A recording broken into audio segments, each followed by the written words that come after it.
You either create it or you allow it. And quite frankly, I said, but you know what? These guys are high producers. He said, you know what? I'd fire a high producer as quick as I would a low producer if they were toxic. You are a cultural pioneer, or as I'd like to say, a culture-neer. You're daring to go where others aren't willing to go. The unknown doesn't scare you, it intrigues you. You're not satisfied with the status quo. Business as usual is not in your DNA. You're done with doing the same thing and expecting a different result. You're an explorer at heart and a trendsetter by nature. You were born with purpose, called to lead, destined to make a difference. You are the Culture-Neer. Hey, welcome to the Culture-Neer Podcast, where faith, leadership, and culture collide. I'm your host, Terry Gwaltney. Today, we're joined by a man whose life and career has been dedicated to helping people, organizations, and leaders become healthier and more effective. For more than 4 decades, he's literally helped raise hundreds of millions of dollars each year for nonprofits and ministries around the world. He's worked alongside presidents, business leaders, ministry leaders, philanthropists. He's the founder of Douglas Shaw and Associates. He's author of multiple books on fundraising and leadership. His latest book just came out. We're going to talk a little bit about that today, Curative Culture.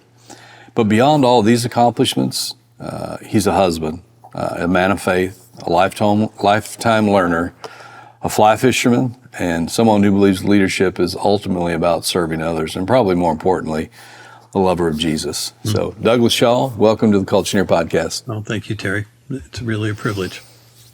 Well, super excited about getting into this. Your story is fascinating from where you came from. It's a picture, I think, of, the American dream, which I personally believe is still alive. I do too. And God can use anybody to do anything, and He usually chooses to call the unqualified and qualify them. And I love hearing these kind of stories. And I don't know if that's how you feel, but I know it's definitely how I feel. And historically, through Scripture, it seems like He intentionally chose to use people that would cause other people to scratch their heads so He would get the glory. And I am for sure a head scratcher in this whole scheme of things. So, well, unqualified. But anyway, use the word unqualified. That's absolutely true. Well, that just means that we're relying on His strength, doesn't it? We do. We do indeed. Well, if we want to, let's jump into the story kind of behind the man, okay. Before we talk about leadership and culture. And I'd love our audience to understand a little bit about, just your story. And I know it's fascinating. You can jump in anywhere, but it caught my attention as I was doing a little bit of research. Starting out in a home built from a Boeing packing crate, and you just told me where we're talking to you today from, up by Seattle, from an island. So that's been quite a journey. So you just jump in wherever you want to, and I'm sure it's going to be interesting. Well, it is true. It's not everybody that spent their early years the way I did. I didn't really realize I was a little different than other people until I actually got to college, which was a major accomplishment for me coming from where I started. And I'd sit around at night and we'd exchange stories with other friends. And they said, Doug, you did what? You grew up where? How did you get here? And that's when I started to realize that maybe something a little different had happened in my life than perhaps a few others. But I was born in Washington State, Seattle. And my dad was a bricklayer. And he had 10 siblings, and all of his brothers but one were bricklayers as well, and he taught them how to lay brick. And it's hard to lay brick in a place that rains all the time. And we went through a lot of times of unemployment. My dad, he also struggled with his mental health. And so we found ourselves, I would say, on the lower side of poverty. In fact, we only aspired to be working class. My dad, I have to say, he did his absolute best to feed us. Most of the time when I was young, we would eat deer and elk because that's what he could get with his rifle and his skinning knife. And then the rest of the time when he was working, he used his bricklaying trowel. And but we lived in what felt like pioneer times, quite frankly. And we had an outhouse. We had a home without electricity, and home is a rather glorious phrase for what we lived in. You mentioned the Boeing packing crate. It did say Boeing packing aircraft company on the side of the crate that we lived in. It was about 25 feet by 25 feet. My dad got it from his cousin Barney, who had used it, and it was collapsed like a cardboard box when I first saw it. We towed it over to our house on a trailer, or over to our property. We put it upright, and my dad built a foundation under it, and there were 6 of us living in that 25 by 25 building. Eventually, we got decent siding put on it, but for many years it did say Boeing Aircraft Company on the outside. But it was Wow. there were times we didn't have electricity. Most of the time, we often used a lantern, a Coleman lantern, and my mom had a Coleman cook stove. I used to hear the hissing sounds of the lantern at night, and that's how I did my homework. So that's kind of the start of things, and it was very humble. But that's also where I started reading. I would read stories about Abraham Lincoln and how he started off the way he did, writing his lessons on the back of a shovel with chalk near the fireplace. Those were inspiring things to me because I could relate to them. And I read about George Washington Carver and others who just had really come from very poor environments and were able to accomplish something in life. So I started asking myself, does God have something for me? What does he want me to do? And I honestly didn't know what it was. Many of us don't until later in life as we move along down the path. And thankfully, I had so many gracious and lovely people in my life that eventually I was able to go to college. And even that was a gift. I had no money to go to college. I had a friend, his mother, Mrs. Walters. She said to me in the last part of my senior year in high school, she said, "Doug, where are you going to college this fall?" And I said, "I don't think I'm going to go this fall. I'll probably have to wait till January. I don't have the money." She said, "Really?" She said, "What's it cost for your first quarter's tuition?" I said, $145. That was a long time ago. So she went over to her roll-top desk, sat down, wrote me a check for $145. She came back, put it in my face, and said, "Now you have no excuse. And I want you to pay it back." She took away every excuse I had. I don't think I would have started without that. And what a gift, what a kindness.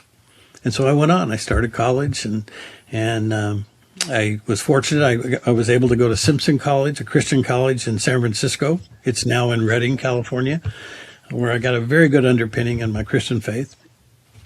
And during that time, I really felt called to ministry. And I was applied to and accepted. Great surprise, I was accepted to Fuller Seminary in Pasadena. And I was able to go and study under some great theologians there. And I graduated with a degree, Master of Arts in Theology from Fuller Seminary.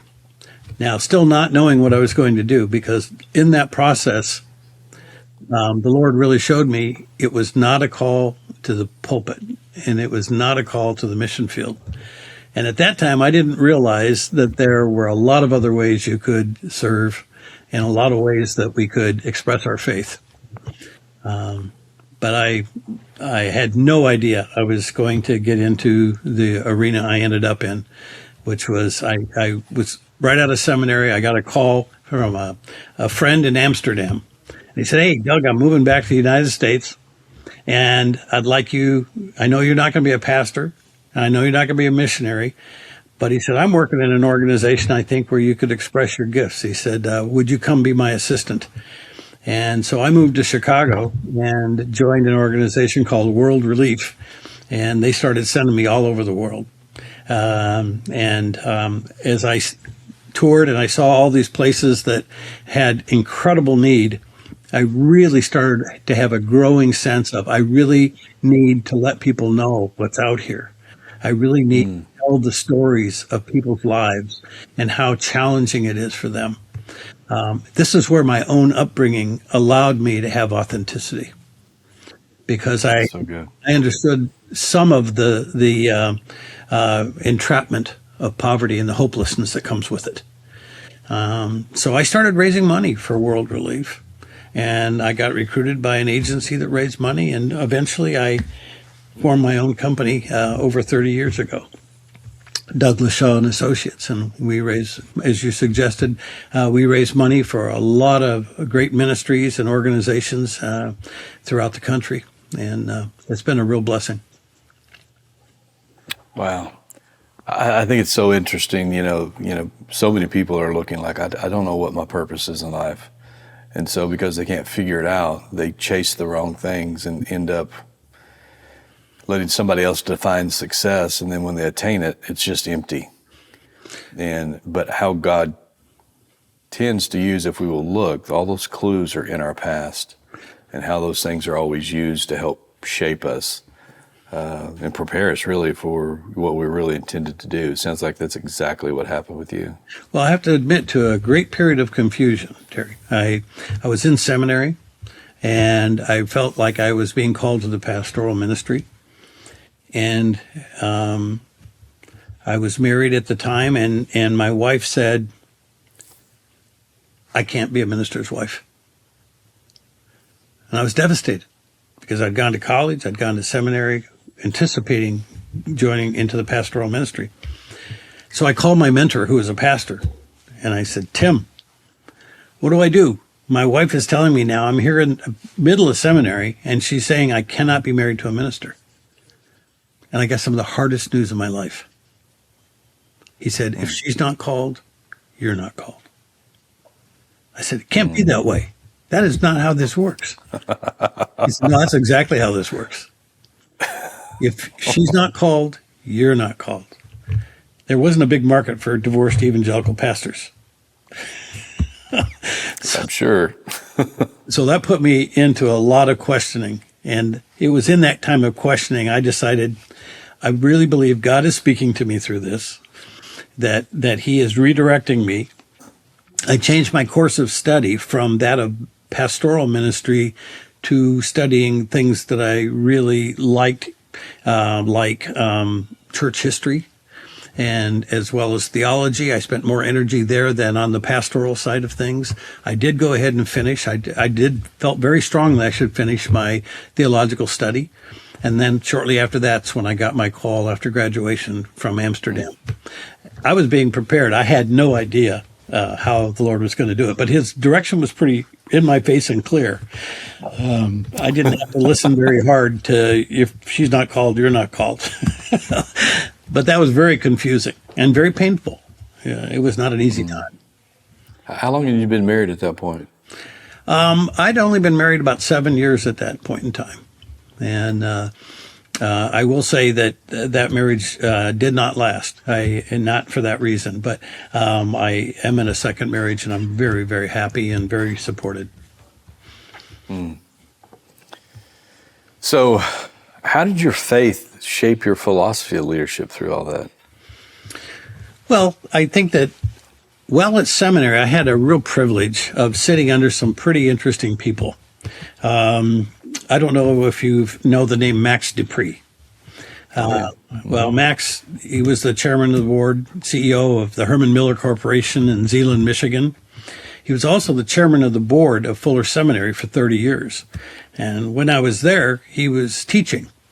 Along with the president of the seminary, David Allen Hubbard was the president at the time. He was the third president of Fuller.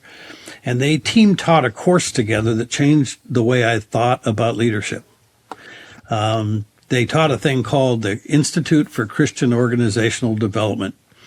And in there, they would talk about the use of legitimate power.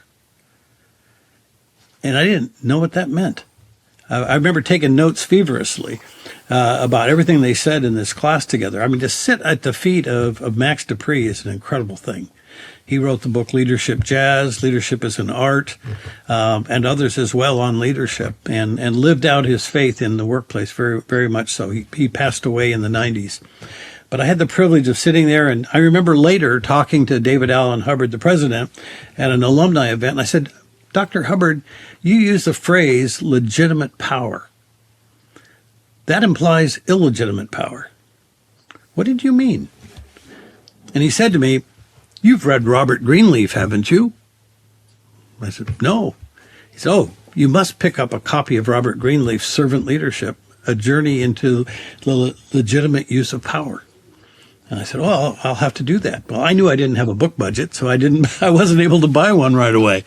But I have to tell you, the writings of Robert Greenleaf, the writings of Max Dupree, and the teachings of Max Dupree changed my perspective on how leaders lead.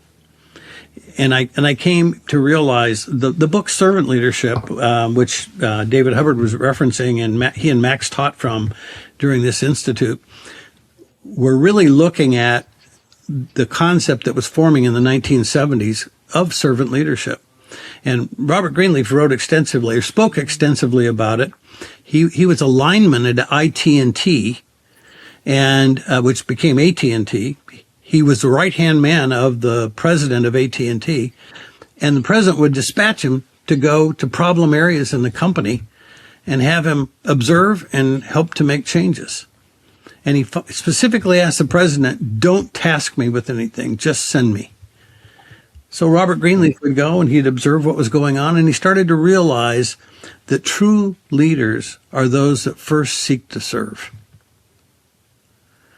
And that is what I carried away from seminary. Max was saying the same thing. David Hubbard was saying the same thing.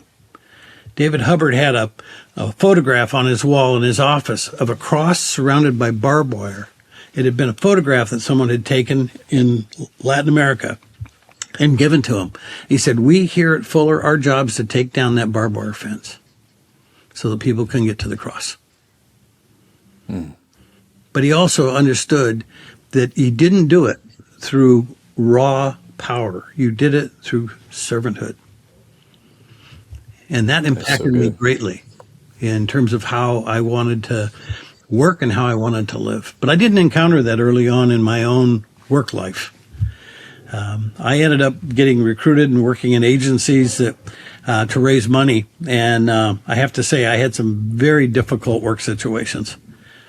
They were very toxic. In fact, that's part of what inspired me to write the book Curative Culture, Stepping Away from a Toxic Workplace, was because I'd worked in some very toxic places where they'd pitted us against each other.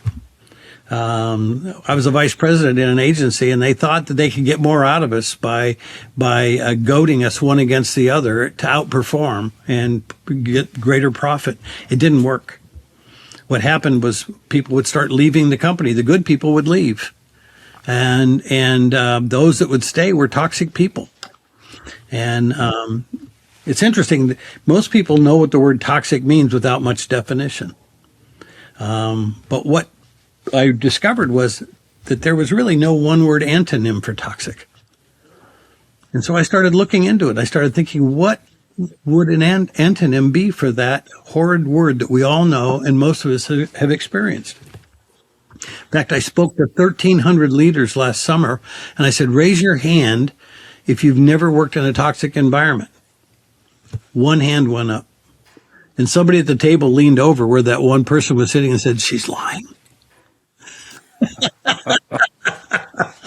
So anyway, I went in search of this word, and for me, I found the word curative, which in the Latin means to cure or heal. And for me, I thought that would be a great antonym for the idea of toxic, is to have a curing and healing environment in a workplace, which I have to say is for many very countercultural, because I'm not implying that we become doctors or therapists, because I don't think that's my job as a leader, to be a doctor or a therapist to my coworkers. But it does mean I can create an environment where people have a place to flourish and to have hope. And that's where Curative Culture came from. Yeah, that title is fascinating. When I first read it, most people talk about company culture as something you build, and you're talking about culture as something that heals. Yes. So can you unpack that just a little bit more? Well, yes, I'd be happy to. Thank you. It really started, I don't know if you've ever read the book by A.W. Tozer. It's an old book. It's called, let me think of just the title just for a second. Knowledge of the Holy. It's all about the attribute of God, about how he's immutable or unchangeable, all the various things about his character. I started looking at that book and I started thinking, okay, what are the attributes of the human being? What are we? What are our attributes as created beings? So I went to Genesis and I started reading and I saw it says on the sixth day, he created man and woman in his own image. The imago Dei, they call it in theological terms, the image of God. And I started to think about that and I thought, you know what? If indeed we are all truly created in his image, we are created beings. We don't exist on our own like he does, but we are all created. And if we are all created in his image, how does that impact how I treat people? If I look at a person on my staff who I don't like, and I don't care who we are, as leaders, we all have some people we don't like. But if I look at that person I don't like and I understand, wait a minute, that person is made in the image of God just like I am. So how can I best relate and help that person? That to me is a very awesome task for a leader. And that's part of the curative culture I'm talking about. So out of the idea of the imago Dei, the image of God, that really informs the curative culture I'm talking about, where we have authenticity, where we have integrity. It really comes down to, do we really want the people that work for us to succeed? And that's a tough question. I've had people I didn't want to have succeed, and I had to deal with myself on that. What do you think makes a culture so toxic? Because it is so common. It is such a common thing. I will say it has to start right at the top, the very top. People have asked me, Doug, what do I do if I work in a toxic culture, but I'm not the leader, the top person in the company? How do I change it? And I've had to give a tough answer. It's kind of like, if she's not called, you're not called. The answer I have to give is, if you can't change that culture, and if you can't speak respectfully to the person who is in charge, if they will not listen, you have to leave. Yeah. That's a hard word. Yeah. But your question, what causes it? It comes down to what people really believe about people. What does that top person in a company believe about people? If they believe that they have inherent value as human beings, and in my world, inherent value is people of faith, how do we treat them? Do we make it safe? Do they respect us? Can they trust us? Are we consistent in our leadership? Those are all things that are really critical to everybody coming into a workplace. We all ask those three questions. Am I safe? Can I trust you in your intentions? And can I respect you? So leadership to me is set by the very top. And what I've worked for people, I had an employer that my dad had died in 1986, suddenly of a heart attack. And he was a hard man to be with. But on the other hand, I was mourning him. And I called my boss and I said, my dad passed away last night. He said, Doug, I'm sorry about that, but you got to get into the office today. You got to get in because we got a client coming in tomorrow and these reports have to be done and you're the guy to do it. I said, I can't function. I'm mourning.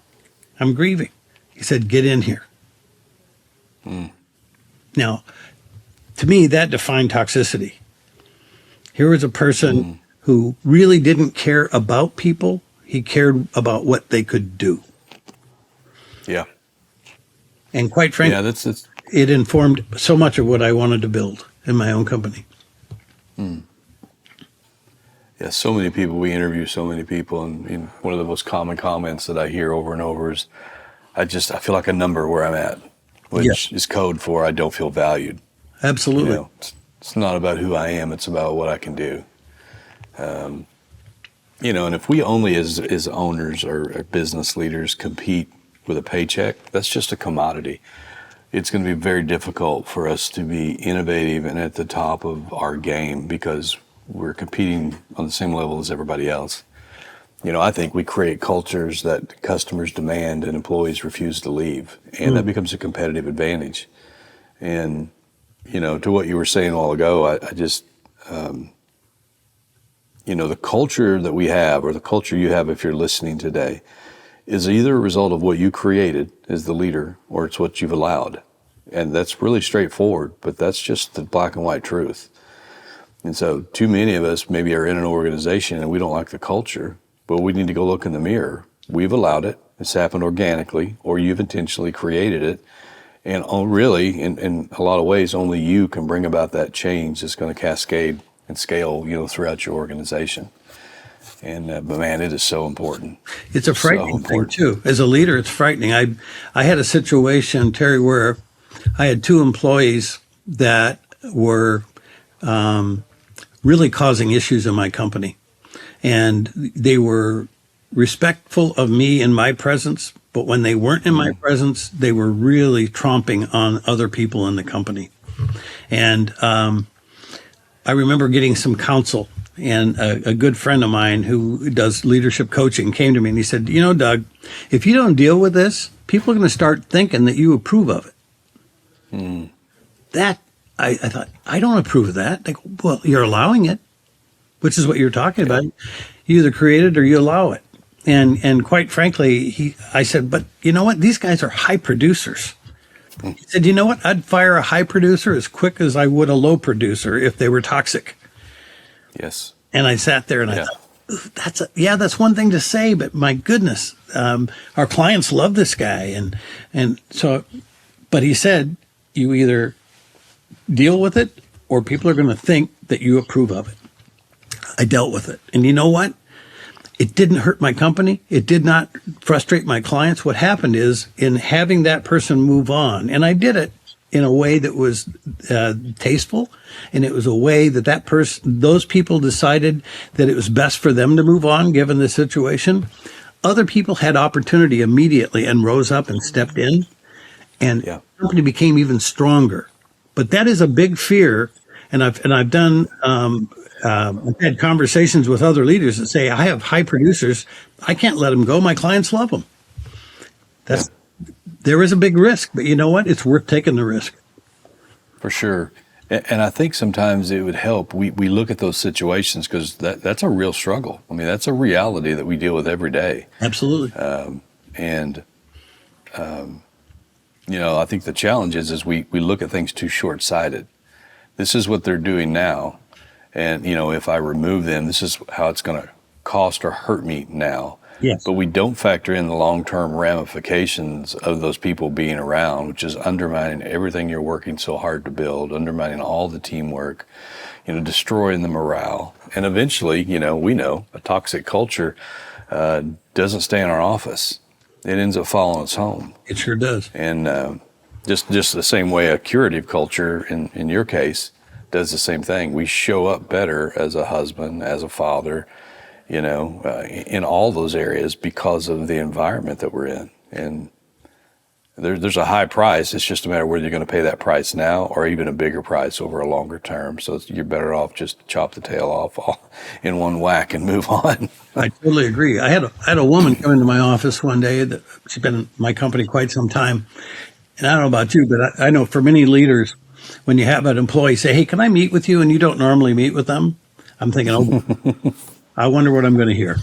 And oftentimes for me over the years, it was a surprise resignation or something. And so this woman came in and she said, thanks for seeing me. And she sat down and I said, is this going to be a good meeting? She said, I hope so. She said, I just wanted to thank you because as a Latina mom, my children are being impacted by what you do to me. And I want you to know that they see in me their hope for advancement, that they, as Latina children or Latino children, get to grow and have hope and work in this country. Mm. She's a pastor's daughter. She came to work for me many years ago, and she's just brilliant. And she's just a lovely human being. And she's so expressive about how she takes the curative culture home. That's what sparked it in my thought, Terry, was people do take it home. How they are treated at work is how they treat family at home, and what their family thinks about me and about what their parents do for a living. It all comes back to values. And really, Curative Culture is a book about values. Mm. Because I know we all talk about mission, vision, and values. And I think they answer different questions. I think mission and vision answer the question, what do you do for a living? Values answer the question, how does it feel to work in your company? Yeah, well, that's good. That's good. And I think in some ways, some people feel like it's kind of mystical. I got to come up with these values. Like, what is it? And really, the same thing that made you successful, that is the non-negotiables on a personal level, are really the exact same things you want amplified through the people you're hiring to represent you, which becomes the core value. Absolutely. So when they're in that situation and you can't be there, they're processing through the same filter of, well, this is what Douglas would do, and this is definitely what he wouldn't do. Yeah. So it's not as complicated, I think, as some of us have made it to be in our mind. It's a very good point. I will say that I think values are a direct expression of what we truly believe. Mm-hmm. And I know my company was in existence for probably 5 years before I really sat down with my leadership team and said, okay, we've got to articulate who we really are here. I want it very clear to everybody in the company and to our clients. And we're going to be public about what we believe. So we took a 2-day retreat. We went out and we hammered out what we thought our mission, vision, and values were going to be. The mission and vision didn't take long at all. It was the values that caused the most dissension and the most discussion. And as it turned out, it led off with something that I was surprised was controversial to some of my team. And that was, we find our ultimate direction in the teachings and example of Jesus Christ. Mm. And they said, Doug, you don't want to put that there. That's going to mean we can't work for any non-Christian organizations. I said, no, that's not true. Now, that defines who we are. It doesn't mean that we have those same expectations of them. Right. And quite frankly, I think I mentioned to you before we went on the air, I get to work for some organizations like Ronald McDonald House. That's not a faith-based organization, but they're doing fantastic things for families who are being impacted by cancer. They provide housing and opportunities for them to be with their family while they're undergoing treatment. That's something I can say yes to. So for me, the fact that I still have a faith expression didn't deter them at all in hiring me. In fact, for some people, they think, these guys have values. I like that they're grounded. I don't apologize for it, but I don't stick it in their face either. But that is part of our value statement. And we came out of that session articulating our values, which include profitability. We have to be profitable to exist and to be able to serve the organizations that we do. And excellence, to me, excellence is absolutely critical as part of a curative culture. We have to be excellent because it reflects who we serve. And who we serve ultimately is our Father in heaven. Yeah. That's so good. So if you had to identify some warning signs that leaders often miss about culture, what would you say? Well, I think part of what I observe, and I've had the privilege of serving hundreds of companies around the country in my last 45 years of serving as a consultant. When you're sitting down in a company and you realize you can read the room, you're sitting in a room and the CEO's present, do the people in that room feel the freedom to talk? Are they laughing? Are they engaging with each other before the meeting starts? Or are they sitting there quiet, waiting for the boss to see what kind of mood he's in? What is the tenor? What's the tone of the body? Max Dupree calls that the tone of the body. What is the tone in that room? And how are they as you enter in? To me, that's a great way that I can get my first read on a corporate culture, is how are people behaving? I'll come into some meetings and you can hardly get the meeting started because everybody's laughing and talking and comparing notes. How was your weekend? What did you guys do? Or they're telling stories about something great that happened within the organization. Or are they silent? And then also watching the leader themselves. Is the leader giving directives or asking questions? Giving directives shuts off the conversation. Because when you say, here's what I believe, who's going to debate them? Yeah. Unless it's an okay, safe environment. So warning signs to me are, what are people's sense of freedom to express themselves respectfully, always with respect and civility? To me, those are key components of a curative culture, are respect and civility. I have the right to challenge leadership if I'm respectful. But quite frankly, if I've respectfully challenged leadership and it's not well received, then I have to decide what I'm going to do with that. So how easily is leadership challenged respectfully? How does that go down? That's a warning sign. I've had people come to me in my company and they go, Doug, I'm not sure that that decision or that policy reflects who we say we want to be. I go, really? Let's talk about that. Where's the friction? And they say, well, I think it's here or here. And we'll go back and I'll take it back to my executive team and I'll say, you know what? We've just been challenged on our values. Those are the biggest words in our company. When somebody says that, we have to pay attention. That's the trump card. Because if we're not living according to our values, we have nothing to offer anyone. Because then we're not telling the truth. Because we say we're this, we put it in writing what our values are, and if we are not living by them, embodying them and embracing them, we have nothing to say. It's so true. We spent a couple hours yesterday, and the whole training that we did for our leadership team, and then we took it through each meeting, so we ran it through the entire company. And it was on how to properly receive feedback, how to give it, and how to receive it. Excellent. Because it's so important. It's like, I think it was Willow Creek that came up with the give me the 10%. You know, most of the time when we're giving feedback, we will give 90% of the feedback because it's safe, but not very helpful. Yes. But if you'll give the last 10%, that can be specific and direct. It can be game-changing. You can only do that in a safe environment. Exactly. You can only do that if you create a culture, which is what we were talking about. It's like, how are we going to continue? Because our biggest assets that we have here are our people. Absolutely. And our culture. And it's the one thing that our competition, they can't steal. And they can steal ideas. They can copy things that we do, but they can't recreate the culture because they don't have the same people. And so how do we take feedback to cause us to rise above average and run that all the way through, because it's a principle? You know, if you create the space for great feedback, you're going to be a better father at home. You're going to be a better husband at home.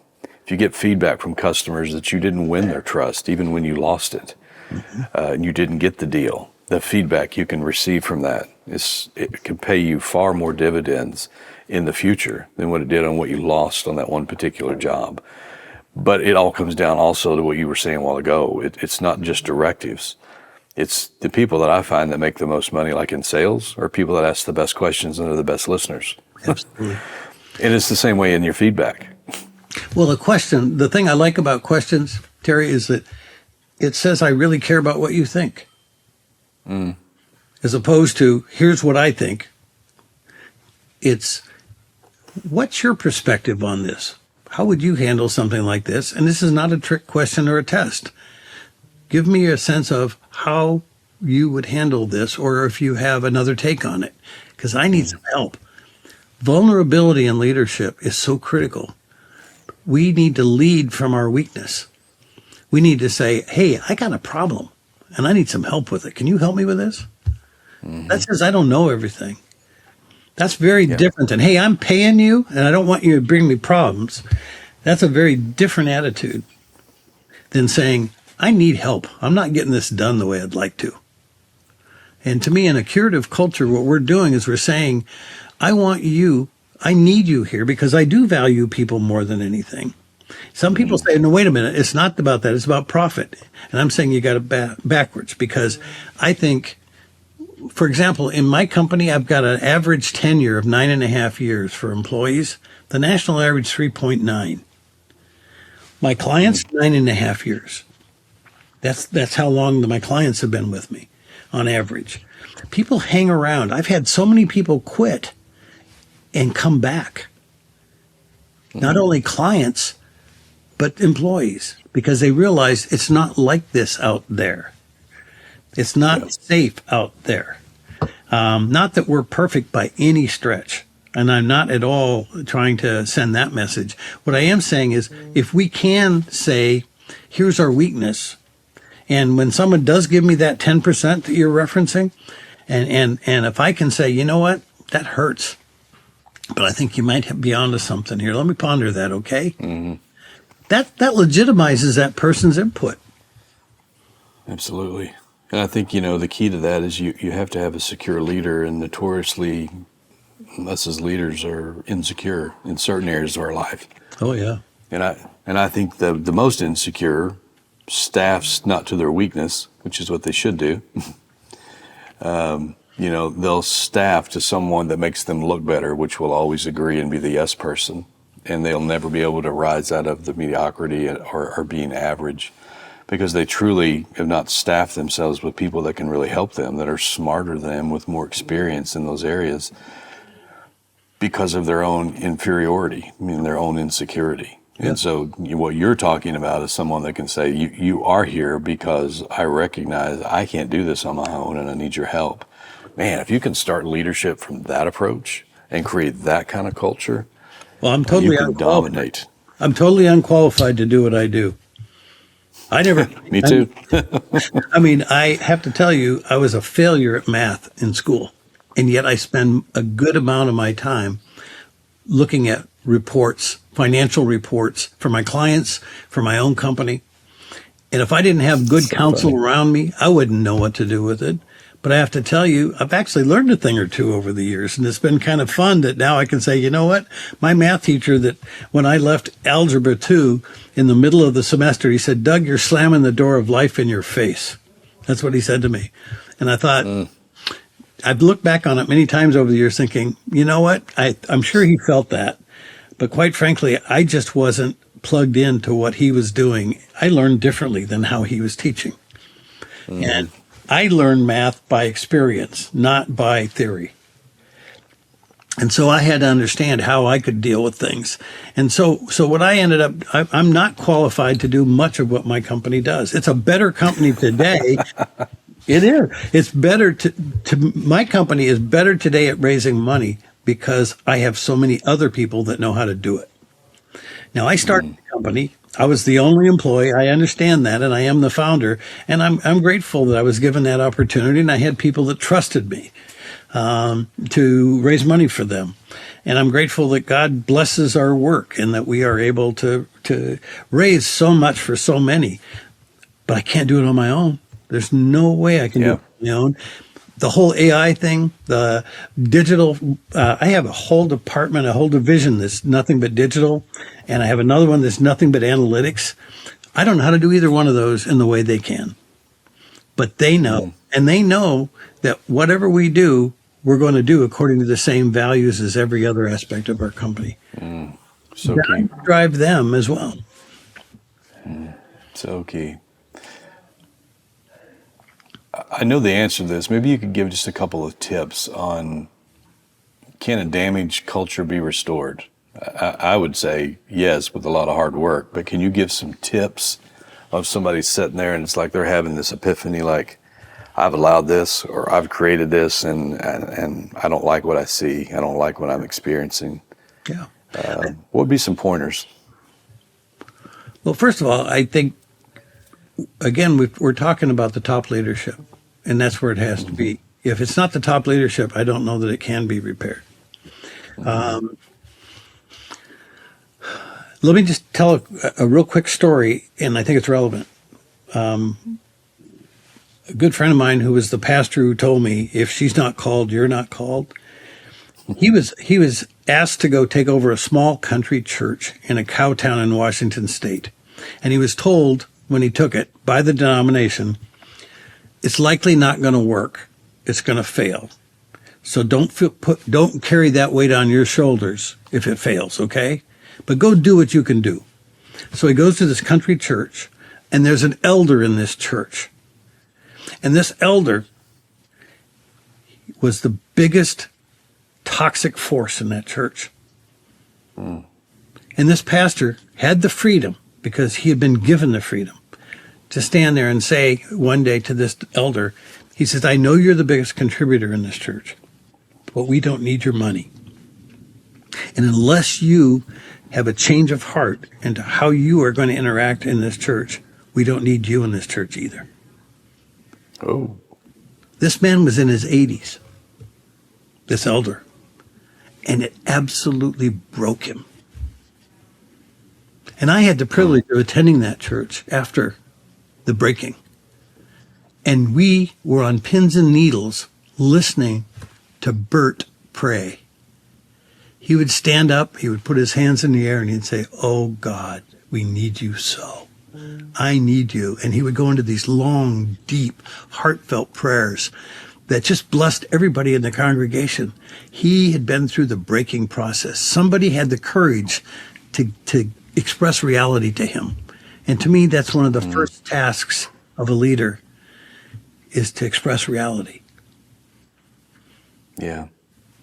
Yeah, I think many times we are fearful of doing that, and we operate under the guise and the excuse of, well, I don't want to make them feel, and it's so much more about how it's going to make us feel to confront that person or that situation than it really is about that person.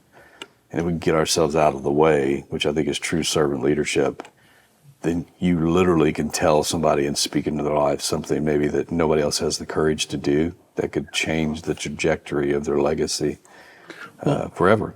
Well, to your question, can you change a culture? Yes, but it takes a breaking. I think you got to admit, what is the definition of repentance? We have to understand that we've got to make a change. We have to have a change of heart. And somewhere along the line, if you either have been operating out of ignorance or just doing what's been done to you your whole life in terms of you've only worked in toxic cultures, you're going to likely recreate that culture wherever you are.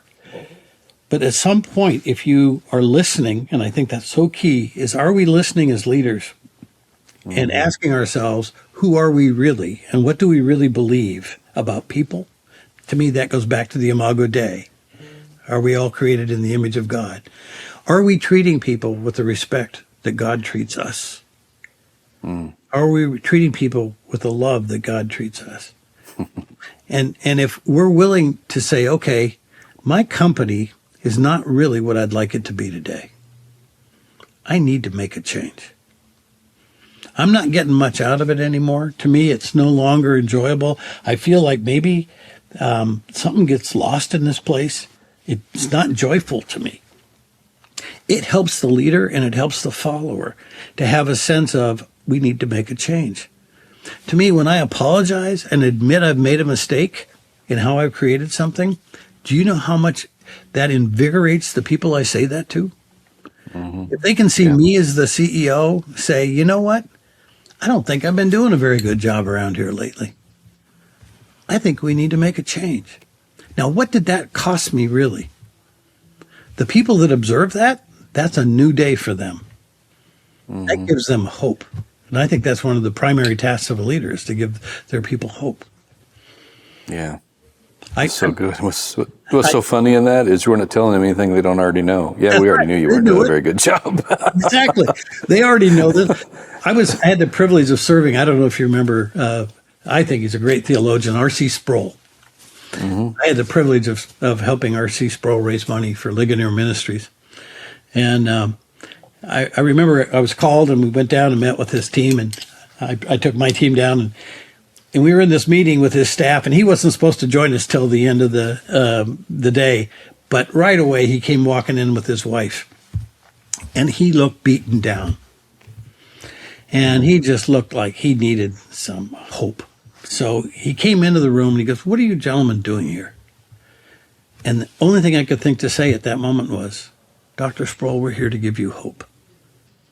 And then he went into a whole series of questions, and just rapid fire questions about what we could do for him and all that. He finally, after about an hour of interaction, he calls the CFO in the room, and he looks at her, and she's standing up there, and he says, "See these guys? I want to hire them, and I want the whole enchilada." He wants the whole budget we put in front of him. And then he turned to me and he said, "Well, Doug, you did what you said you'd do." And by that time, I'd forgotten what I'd said to him. I said, "Sorry, Dr. Sproul, what did I say?" And he said, "You gave me hope." I think that's what we need to give to the people that work for us and that we work alongside, and that ultimately I think we're called to serve. We need to give them hope. To me, that's a curative aspect of what we do. We give them hope. We don't take it away. Yeah. We give them a sense of purpose. We give them a sense. That's why I tell the folks in my company, you are part of what is right with the world. They drink that like it's the best thing in the world. They love hearing that they are part of what is right with the world. We are helping feed hungry people, clothe people, shelter people, present the gospel to people through the funds that we raise. And I think we as leaders need to give people hope by knowing how are they impacting other human beings. It may be through making the best possible product anybody could make. However, whatever it is, it's we need to deliver on what we understand to be excellence, and to help people understand that they're making a positive contribution, because that's what we're called to be and do. To me, that's being curative as a leader, as opposed to toxic. Absolutely. We're going to run out of time way before we run out of content. A lot of our listeners today, executives, entrepreneurs, ministry leaders, they're trying to build organizations that outlast them. If you were consulting with a CEO today who wanted to create a healthy culture, where would you start? Values. Absolutely, with values. No question. Yeah. Have I carefully thought through my values? Have I articulated them? And do I embrace and embody them? That's the starting point. To me, that's what curative is all about, is as opposed to toxic, is am I who I say I am? Can you trust me? And am I safe? Am I respectable? And do I have integrity? And in writing this book, I thought about, okay, I want to know what the word integrity really means. It means incorruptible. Am I incorruptible? Am I going to hold? Is it a fair and just environment? And values become our guardrails. I test my decisions all the time by my values. And I'll sit back and I'll go, when I'm talking to the executive team or the staff, some issue comes up. Can we serve this organization and this one? It looks like it could be a conflict of interest. Well, what do our values say? Our values be honest in our dealings with all people. So what I will do, we have a standing policy. If I work for this organization now, and this one now says, and they do like work and they are competitors, I'll go to this one, the one that I currently serve, and I'll say, you know what? I've got an organization that would like me to raise money for them, but I owe you the right of first refusal. Would you be okay if it works for them? And you know what? They never want to say no because they don't want to be quoted. So what they say is, well, Doug, I think you can figure that out. Now, as soon as they say that, I go, got it. I'll go back to the other organization. I won't blame it on the one I'm serving. Say, right now, we're not able to take you on. We are working for other organizations that it might be a conflict, and we would not want to put you in that position. So, but in the future, we'd love to consider serving you. But it says so much, not only to the organization that I went to and said, hey, is this okay with you? But to my team, it says we are not going to violate our values just to make a profit or a bigger profit. Yeah. And you know what? I'm having a record year. 31 years in, and I continue. It's very slow, steady growth. I say no to nonprofits probably 8 or 9 times before I say yes, because I wouldn't be serving them well if I took them on knowing that I don't know that I can raise the money for them that I should. If they don't have the right set of circumstances, I can't help them. So I have to be honest with them and say, no, I can't serve you. But then the right one comes along that they have the things in place that are going to make them successful or are willing to put them in place. Then I can say yes. So having integrity, being incorruptible is really critical as a leader. That tells your staff they can count on you. Yeah. That consistency brings security, doesn't it? And that's where values come in. To me, it's all about values because they are a direct expression of what we believe. So a couple weeks ago, I was in Wyoming at a place called The Refuge, and their mission is really to take high-capacity leaders and keep them in the game over the long haul. An interesting story of how it all started and everything. But it's a real time of like my phone doesn't work, the internet doesn't work, you're in the mountains. It's a real disconnect to not just recharge, but really kind of refocus and give God an opportunity in this busy world to speak to us. Why do you think leaders, because I know you're a fly fisherman, I know you spend time outdoors, why do you think leaders need margin and reflection? Well, I was in a meeting earlier today, and I was talking about that very thing. In fact, I was expressing that I'm not very good at taking vacations. And I'm not alone in that as a leader. But when I'm out on my boat, my wife and I we have a boat, and we like to take it all over the Pacific Northwest and Puget Sound. But when I'm out there on the back of that boat, and we're at anchor, and it is so quiet that I can hear ringing, the silence is ringing, I make some of my best decisions because I'm soaking in my relationship with creation, which I believe is a direct expression of our God. He is the creator. And I'm out amongst his creation. I am doing nothing but just listening and soaking it up. My mind becomes clearer. I start to hear his voice in a good way. I don't mean audibly. I'm just saying my spirit aligns more closely with his when I'm out amongst his creation. It just helps me so much. And I see so many lessons from him in creation. Yeah. Yeah. As you look back over your life and your career now, like, what matters most now?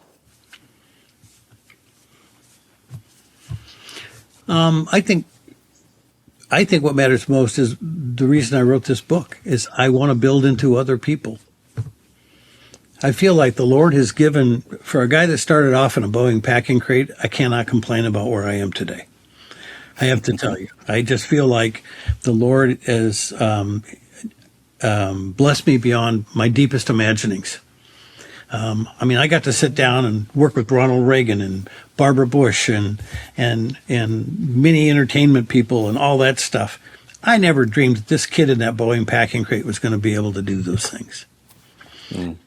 But all along that way, my poverty informed what I can do in terms of helping other people. So the best thing I can do today is take what I've learned along that way and share it with someone else. As they say in philanthropy, we're planting trees that other people can sit in the shade of. Yeah. And I see that that's the biggest calling in my life right now is I'm so old now they call me an elder. And we started laughing about that at a recent conference where some of us old guys were standing there talking. Remember when we were the young guys? Now we realize, wait a minute, not only are we older, but we have a responsibility to share what we have learned in a way that people can accept. It's not like we know it all, but more like, here's how little we know, but here's some things we do know. So I think that's what's valuable at this point. Well, and I would just say, you have so much to give and so much that those coming behind you need to learn. Because as you spoke today, it's like a sage, and very kind. Experience is what we learn from our own mistakes, and most of us have a lot of experience. But wisdom is what we learn from other people's mistakes. But that requires, I've found, humble people that are willing to put their pride aside. So, I don't always have it figured out. I haven't always got it right. And I think, to your point a while ago, that mixes two things. It mixes hope that maybe God can use me and maybe I can do this with his help. And it also gives me confidence to begin to step out. And you don't ever have to wonder how you look when you are being yourself. You don't have to look in the mirror because it's a T-shirt. You can look ahead. Yeah, there you go. It's a T-shirt. But to me, if you're comfortable in your own skin, you can just be yourself. And if you make a mistake when you're being yourself, you can say, "Whoops, shouldn't have said that." People are going to cut a lot of slack when they see somebody who's authentic. It's just be you. Yeah. And I have to say, I'm more comfortable being myself today than I was 20 years ago, than I was even 10 years ago. But I have to say, it's not licensed to say whatever you think, no matter what. That's not what I'm talking about. I'm just saying I realize that everybody's imperfect. My mom had a saying, and I remember it well. Everybody puts their pants on one leg at a time. And that's all we are as leaders. And we have the freedom to say, you know what? I've been thinking about it. I think that was a bad decision on my part. Or, I've been thinking about it. I'm the wrong guy to be solving this problem. I think you had some good ideas in our last meeting. Why don't you take it? And boy, what does that do to the people following you? They love it. Hey, my boss trusts me. Yeah. Those words carry so much weight. Doug, this has been an incredible conversation. I wish we could continue it, but we're going to run out of time here. Tell the folks listening, because there's so much that they could gain from your life by just picking up this book. So where can they get Curative Culture? How can they contact you at Douglas Shaw and Associates and so on and so forth? Sure. The book Curative Culture is available on Amazon. It's also available at Barnes & Noble. As far as contacting me, you can reach me through DougShawPerspective.com. There's a site there that tells them who I am and some of the things I do. But also I have a company called Douglas Shaw and Associates, and it's just DouglasShaw.com is the best way. And it's that simple. But love to hear from folks and hope the book is helpful to people. That's really what it's about. Well, I'm sure it is, and we'll try to do our part to help amplify that, and we'll make sure we put it in the show notes too. Thanks for joining us on the Culture-Neer Podcast. Thank you, Terry. Really enjoyed it. Have a good day. Everybody listening today, remember, culture is not something that happens by accident. It's something we intentionally create through the way we lead, the way we serve, the way we value other people. And culture, your culture, is only as healthy as the leader. We'll see you next time on the Culture-Neer Podcast. Thank you for joining us on Culture-Neer, where every episode is a step forward on your leadership journey. We hope today's conversation sparked new insights and added real value to your life, empowering you to lead with greater strength and purpose. If you enjoyed what you heard, please connect with us. Follow our Facebook and Instagram pages, subscribe to our YouTube channel for exclusive content, and give us a rating on Spotify and Apple Podcasts. Your support helps us grow our community and continue delivering conversations that matter. Thanks again for listening, and until next time, keep striving, keep leading, and keep inspiring.